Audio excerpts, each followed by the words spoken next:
Volodymyr Zelensky está em Itália para encontros com o Papa Leão XIV e a primeira-ministra Giorgia Meloni. A agenda diplomática do presidente ucraniano começou em Castel Gandolfo, nos arredores de Roma, onde teve uma audiência de meia hora com o Papa na terça-feira de manhã. O sumo pontífice reiterou a necessidade de prosseguir o diálogo a fim de alcançar uma paz justa e duradoura para a Ucrânia. Durante o encontro foi também abordada a questão dos prisioneiros de guerra e o regresso das crianças ucranianas raptadas, segundo informou a Santa Sé. A visita de Zelensky a Roma segue-se às passagens por Londres e Bruxelas na segunda-feira, após o encontro com Rutte e os líderes europeus Ursula von der Leyen e António Costa. Zelensky voltou a reforçar que a Ucrânia não irá ceder território à Rússia, não tendo nem o dever moral ou legal de o fazer. O presidente ucraniano continua a contar com o apoio europeu, nomeadamente para a apresentação de novas alterações ao plano acordado pelos Estados Unidos e Rússia. Giorgia Meloni também participou na Cimeira de Londres antes de receber Zelensky no Palácio Chigi. A primeira-ministra italiana diz que é necessário aumentar o nível de convergência em relação à Ucrânia, procurando aproximar a União Europeia da política externa da Casa Branca. A Arménia e o Azerbaijão reafirmaram o seu compromisso de trabalhar em conjunto para transformar toda a paisagem do Cáucaso do Sul após décadas de conflito. Representantes dos dois países revelaram à Euronews, numa entrevista exclusiva em Doha, como começou o processo de paz e o futuro conjunto que os países devem esperar. I remember our first good days when we come together and discussing our agenda of the peace. It was right after the 2020 military engagement. We in Brussels had a good chance to meet and with the support and facilitation of our EU friends. But since that time, upon the instruction of our leaders, we had a one concrete agenda, how we can advance the peace and also how we can put aside the disagreements that we had together. And Azerbaijan at that time, we over again demonstrated our good willingness and also initiative about the peace agenda.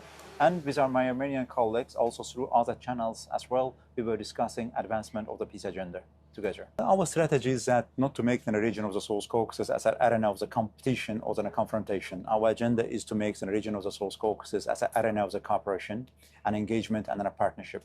Think about Armenia-Azerbaijan peace agenda in the global context of the conflicts and wars, at least one success story. One chapter of the conflict is closed. There is a real peace on the ground. And we are also inviting all our international partners, including the global powers, to support our peace agenda on the ground. For Azerbaijan, war and conflict is over. Currently, Azerbaijan works on the peace.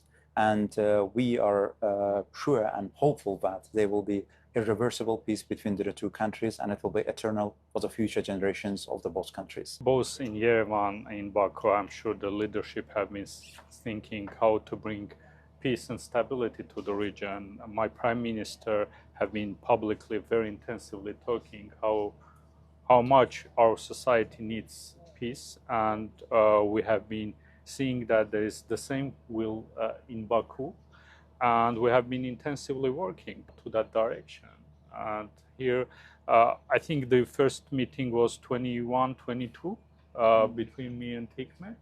And now we are sitting here and discussing how to institutionalize the peace, how to move forward in that context. The political establishment, both in Yerevan and Baku, they have strong will for the peace. That was demonstrated before Washington, but also reconfirming once more in Washington, showing that there is a political will. We also see, as my colleague Hikmet mentioned, both in the society in Armenia and in Azerbaijan, there is support to the peace.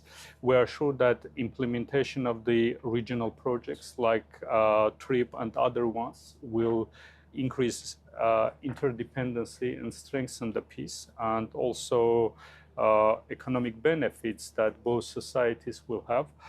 It will have an input in the long run to sustain the peace and strengthen the peace. We are seeing that we are moving towards that direction, and the proof of that is also that me and Hikmet in Doha Forum, also sitting in your studio. Yes, sitting in your studio, speaking about the economic benefits of the peace, signals that we will have long-term peace. Because of the problem also of trust.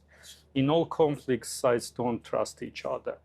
But we have been working towards this, as in famous music, it's said, another brick to the wall, in positive sense of that quote.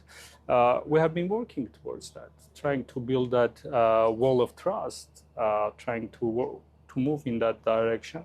Os dois representantes acreditam que a guerra terminou e que a paz será eterna para as gerações futuras, devendo agora os países olhar para um futuro conjunto.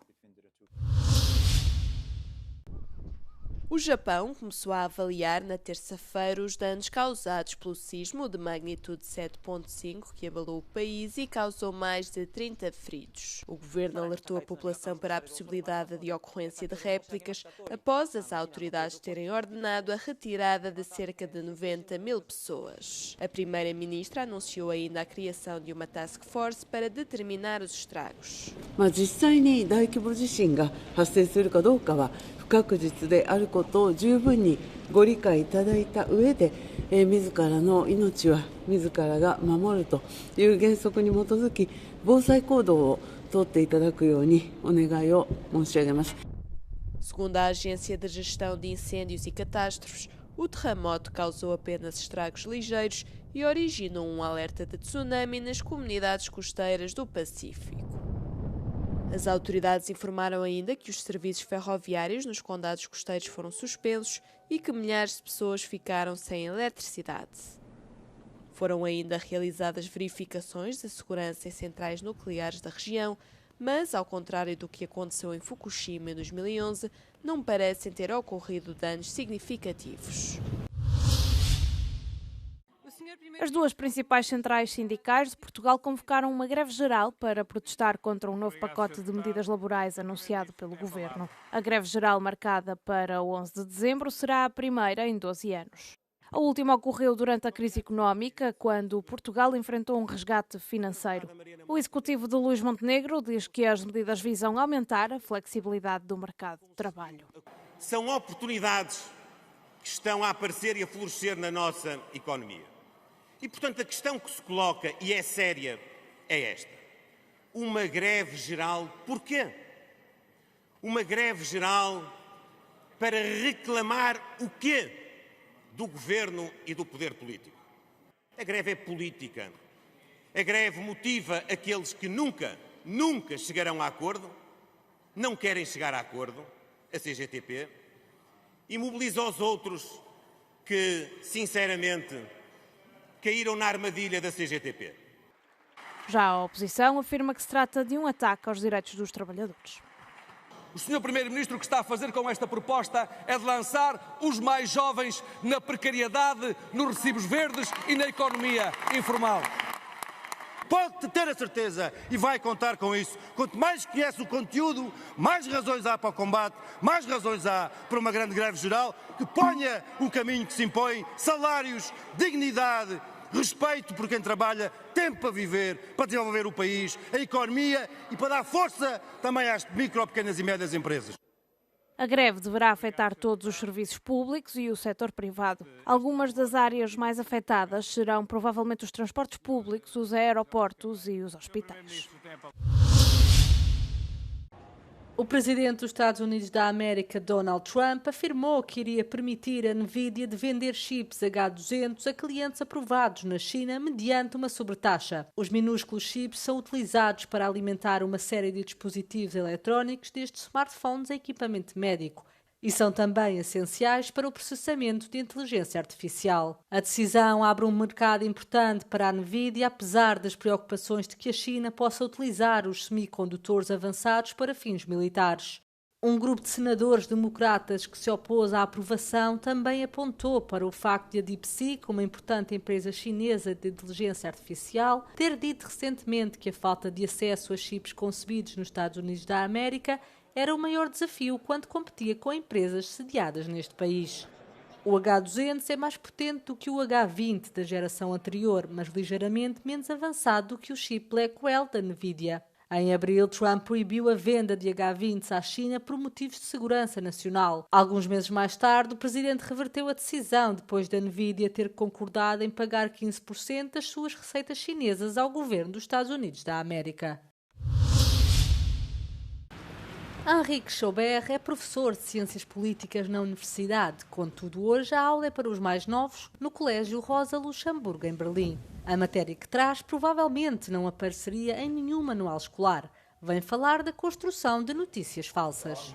Fälschungen werden immer besser und deswegen geht es natürlich auch für uns darum, dass wir so ein bisschen uns also zum einen anschauen, was sind Fälschungen und wie erkennt man Fälschungen, aber halt so drüber nachdenken, warum gibt es die eigentlich und was soll damit bezweckt werden. Estas aulas diferentes trazem conhecimento prático e os alunos gostam disso.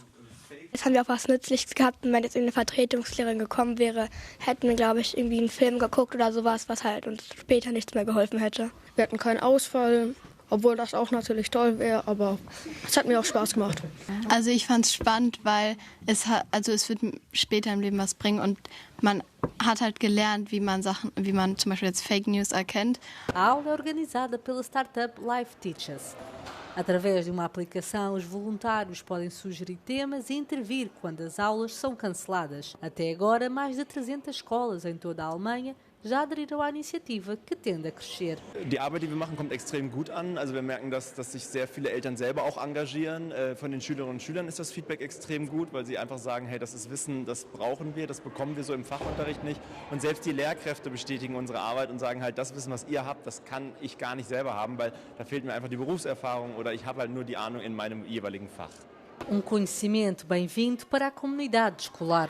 Só em Berlim, cerca de 21.000 aulas são canceladas todas as semanas sem substituição. O mesmo acontece no resto do país.